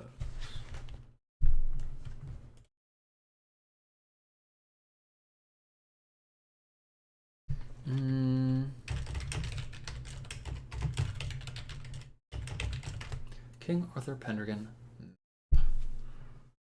Playing aids. It is politics. Very nice. Fashion, family. Source materials, paperwork forms, maps. Maps. Salisbury in color. Let's download this. Save image as new folder.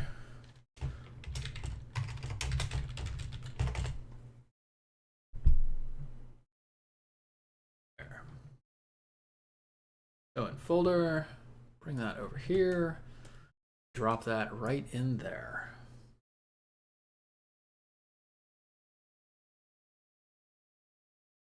Then we'll zoom out a bunch.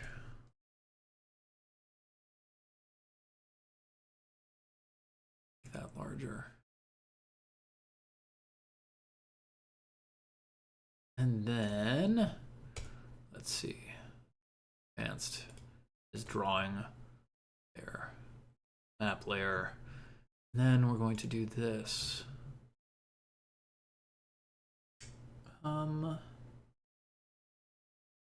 5 miles? Miles. And we were going to do hex. And that looks about right, actually. Let's zoom in so we can double check. Yeah, check that out. 0 to 5 right there. Perfect. So each hex here is 5 miles. And start getting a sense of how far things are from each other. So here's Sarum. And there's Vagon Castle, which is where our players would start. Did I shrink this down to 1 mile hexes? Ooh, let's take a look at that. Page size, grid size, 0.2 units, and that would be 1 mile. Let's do that. Oh, check that out.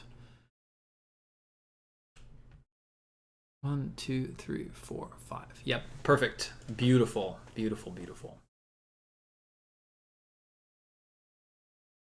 So now we could do something like have a token that represents where the players are, and we could move it around from spot to spot. Fun. Fun, fun.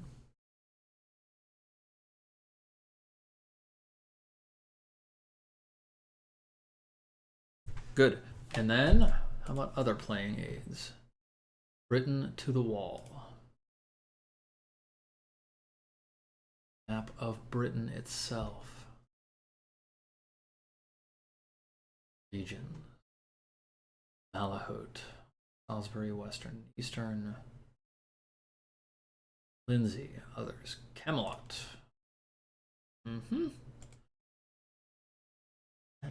Central Logris.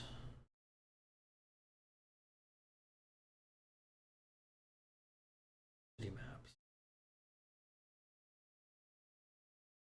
Alright, I think probably the best one to choose is, in fact, written to the wall.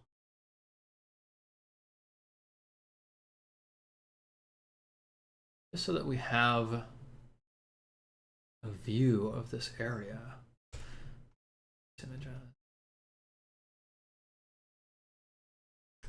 So this will be Salisbury.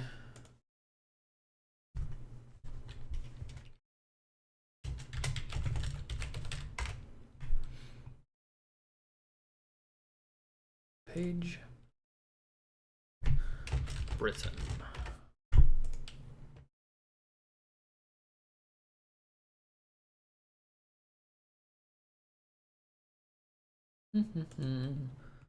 Uploading, uploading.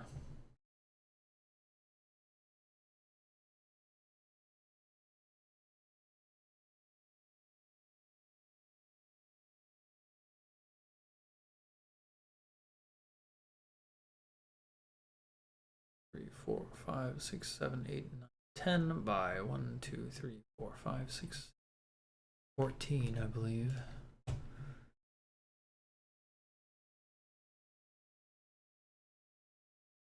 Width is 10 by 14. Whoop. Let's say 11. There we go.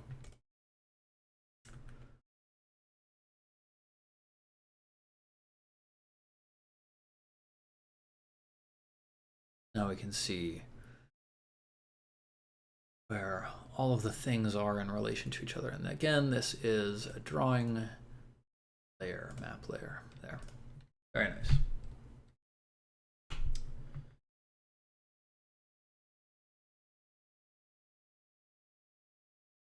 Oh no, the hex grid.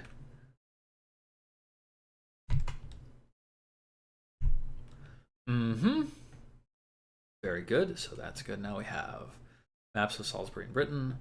Let's see if I can roll over here. How many do we need to remove? 4?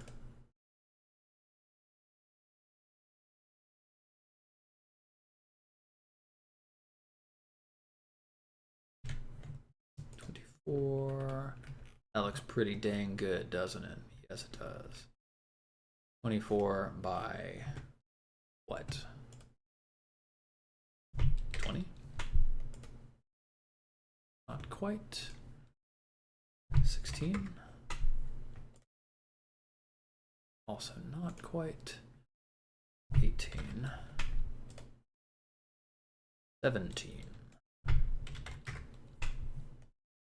Beautiful. Very well. Now we have these maps and they are properly sized. Lovely, lovely, lovely. Salisbury, Britain. All right. Good. So, right. Sir Elud is the Castellan of Vagon Castle and Marshal to the Earl of Salisbury.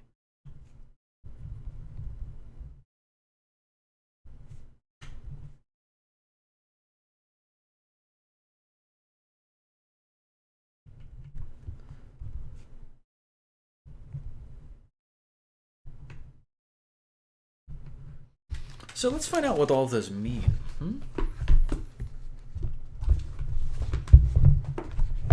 Hup.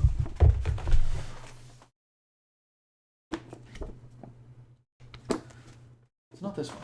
It is this one, the Book of Knights and Ladies. Describes various noble roles.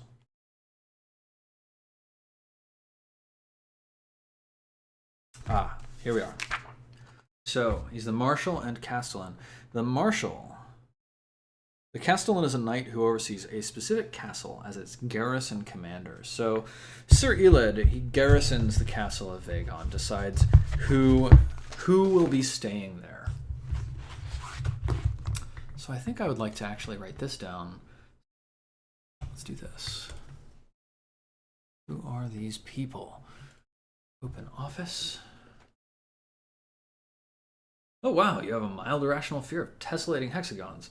Sorry about that. Fake Alex Blue. Next document. All right. So. This will be 485.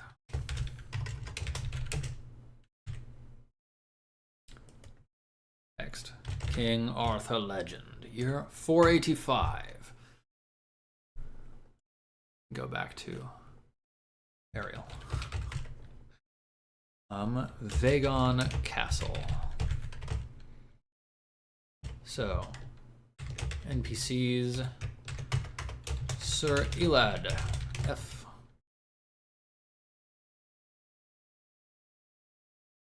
Let's say she's 38 years old.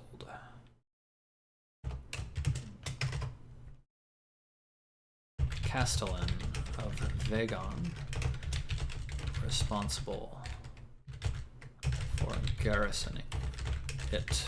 Also, Marshal to Earl Roderick. Which means the Marshal is a knight who oversees an army in its entirety, outranking the regional constables. Overseeing his army in its entirety. Very nice.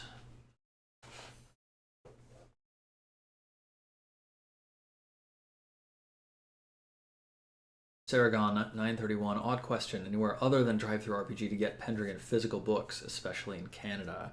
I am not sure.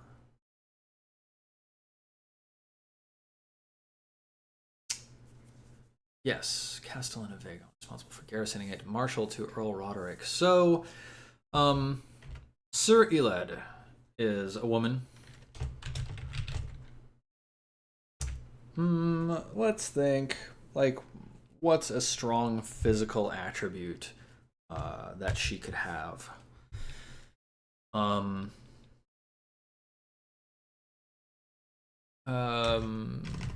So puckered scars on hands and arms from battle.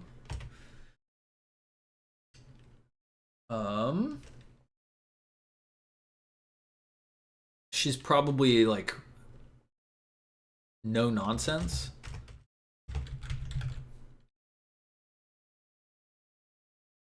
Stern, strict.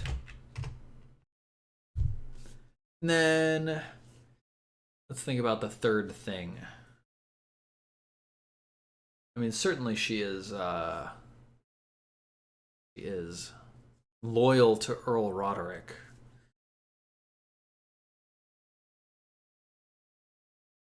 Castellan of Vagon Castle. I wonder if there's information about Vagon somewhere in here. Let's see. Cora96 subscribed for 6 months in a row, but Cora96 is saying it's only been 1, which is interesting that Twitch and Cora96 disagree. High fives. Welcome back to GM Chat, regardless of how many months it has been, Cora96. Thank you very much for your continued support. Let's see. Salisbury family history. Nope. Chapter 3 is what I want. Yeah, 44.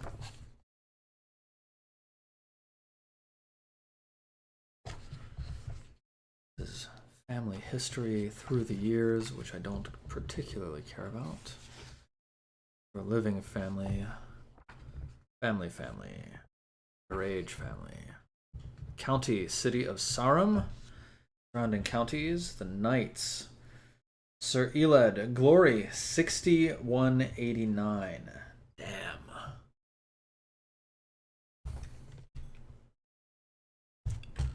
38, 61, 89, glory. So this is a very well-known individual. She is highly ranked and well-trusted. Maybe we'll make her a little bit older, 43. Mm-hmm.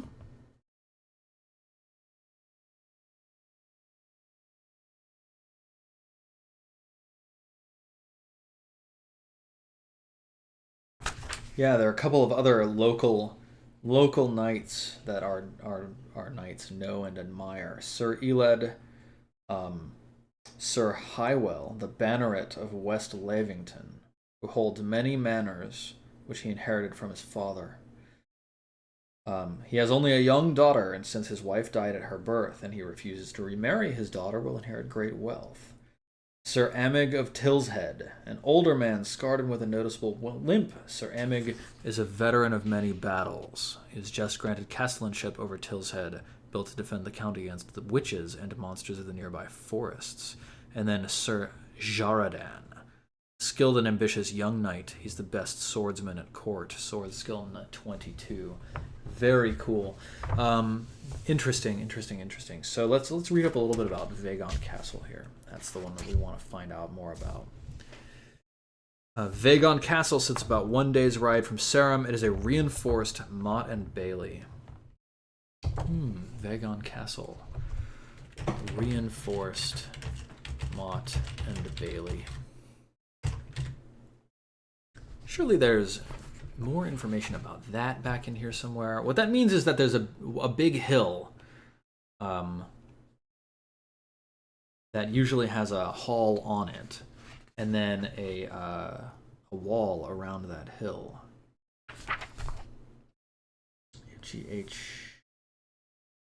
GHIJKLM. Whoops. I know that there is more information here. Castles, 62 to 63. Let's take a look at that. Castles. The most common type of castle is a simple wood and earth structure called a motte and bailey, a style that has been known and used for many decades. Some people claim that these edifices should be called forts rather than castles. They're relatively easy and inexpensive to build. The motte is the hill, often artificially constructed, atop which sits the stronghold, a great log, or sometimes stone, tower. The bailey is a large courtyard enclosed by log walls, which contain the buildings for the followers of the Lord. Among these are the stable, smithy, servants' quarters, cattle pens, and so on. Cool. So let's just note some of that down. So a hill with a large wooden tower, a courtyard surrounded by wooden walls containing stable, smithy, servants' quarters, cattle pens, etc. A log stockade and a ditch surrounds the bailey, which can be crossed only by means of a drawbridge. It's a reinforced motte and bailey. Some castles, especially royal ones, are reinforced with another bailey or with a stone tower occasionally built. Stone walls are built, but technology is lacking to do it well. So I believe this will be a stone tower with a large stone tower. Perfect.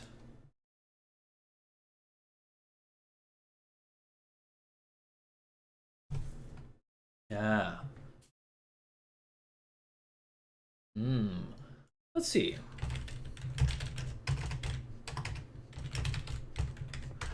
Motte and bailey. How about reinforced?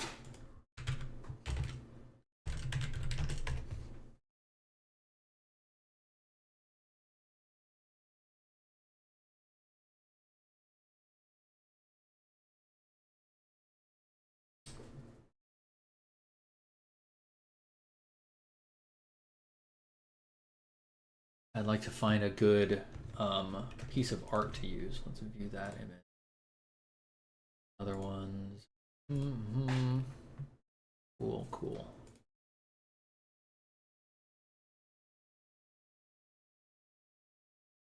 I like that one.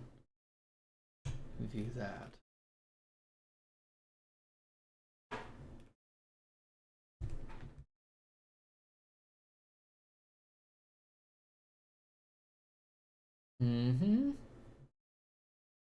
Okay, that one and that one, huh? Well, this one I think is better, so I'll save that. King Arthur Pendragon handouts. I'm gonna call it Vagon. Vagon Mont Bailey. I'll show it in a folder and we'll drag it over here as a new handout. So we'll add a handout. Vagon Castle. All players' journals. And then we will do this. So now I can display this image. We come to it, save changes, show to players. Here we are, Lamont and Bailey for Vagon. It's obviously a quite small place.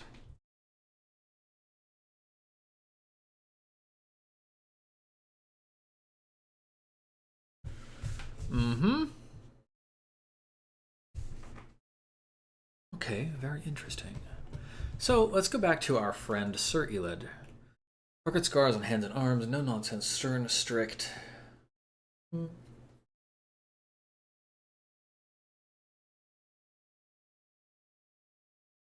She's loyal to her lord.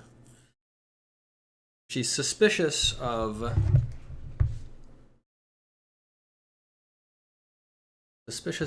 Saxons. You know what? Maybe we'll do that. Suspicious of Saxons. That makes a lot of sense because she's going to be leading. She's going to be leading this army for Earl Roderick against Saxons quite soon, and she knows it. Good. All right, very well. Y'all are not even seeing what I'm showing. Let's do this. Check it out. Here's Vagon Castle. Isn't that a good picture? Very good.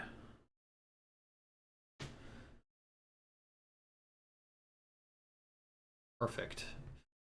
All right, y'all. It's been 2 hours of King Arthur Pendragon prep. Thank you all very much for hanging out with me. It's awesome to see so many of you engaged and interested in preparation for King Arthur Pendragon. I'm having a great time preparing for it. We're probably going to do more prep on this Thursday because, especially for the first session of the game, I really want to make sure that I am well and truly prepared. Oh, I know, Keyska, I know. Yeah, I've been having a great time. So I hope that you will join us on Saturday morning at 10:30 a.m. Eastern Time. For the first episode of King Arthur Pendragon. And I will find somebody to host. So throw the love forwards.